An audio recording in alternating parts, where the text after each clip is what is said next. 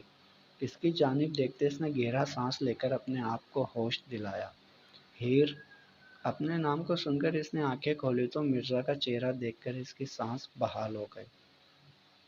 وہ اس کے روشن چہرے کو دیکھے جا رہی تھی۔ وقت تھم سا گیا تھا کہ اچانک بادل زور سے گرجا اور اس کا نازک وجود اس کے ساتھ چپک گیا۔ اس کی پشت پر ہاتھ مضبوطی سے باندھے وہ اپنے آپ کو بچانے کی معصوم کوشش کر رہی تھی۔ ہمیں ڈر لگ رہا ہے۔ وہ تو اس لمحے میں بالکل ہی شوک ہو گیا تھا۔ باہر تیز بارش شروع ہو گئی تھی۔ لمحے گزرتے جا رہے تھے۔ ہوش تب آیا جب ہاتھوں پر موم بتی پڑی۔ اس نے موم بتی نیچے پھینکی جو بجھ گئی تھی۔ اسے کھینچ کر خود سے دور کیا۔ کمرے میں موبائل کی ٹارچ اب بھی کچھ روشنی کیے ہوئے تھی۔ اس کا ارادہ تو اسے موم بتی پکڑا کر جنریٹر چلانے کا تھا، مگر اس کا رد عمل اسے کہیں اور ہی لے گیا تھا۔ وہ ڈری ہوئی اس کی جانب دیکھ رہی تھی۔ اس کا غصہ ساتویں آسمان کو پہنچ گیا۔ اس کا سیدھا ہاتھ اس کے بالوں پر گیا۔ سختی سے بال دبوچے وہ اس کا چہرہ اپنے قریب کر گیا تھا۔ تم بھی عام لڑکیوں جیسی ہو، اٹریکشن پانے کے گھٹیا طریقے، ڈرنا، سہمنا، چپکنا۔ یہ سب کر کے میرے قریب آنے کی کوشش کر رہی تھی نا؟ تمہیں سمجھ نہیں آتا کیا؟ نفرت کرتا ہوں میں تم سے۔ اس کی سانس اسے اپنے چہرے پر محسوس ہو رہی تھی۔ وہ ڈر سے آنکھیں بند کر گئی تھی۔ مرزا کی نظریں اس کے ماتھے پر ایک چوٹ کے نشان پر پڑی، جہاں ٹانکے لگنے کے نشان تھے، مگر اسے کیا فرق پڑتا؟ اس نے جھٹکے سے اسے چھوڑا۔ وہ بستر پر گر گئی تھی۔ فون اٹھاتا وہ کمرے سے باہر چلا گیا۔ کمرہ پھر اندھیرے میں ڈوب گیا تھا۔ وہ بیڈ کی چادر پکڑے زاروں قطار رونے لگی تھی۔ وہ واپس اپنے کمرے میں آیا، انگلیاں لیپ ٹاپ پر پھر سے چلنے لگی تھی جب اچانک رکیں۔ اس کی انگلی کے ساتھ اس کے بال لگے تھے۔ کچھ دیر پہلے کا منظر آنکھوں میں گھوم گیا۔ اس نے غصے سے مکہ لیپ ٹاپ کے کی بورڈ پر مارا۔ Damn it! عجیب مصیبت میں پھنسا دیا ہے۔ جاری ہے بقیہ اگلی قسط میں۔ تمام پارٹس پڑھنے کے لیے چینل سبسکرائب کریں۔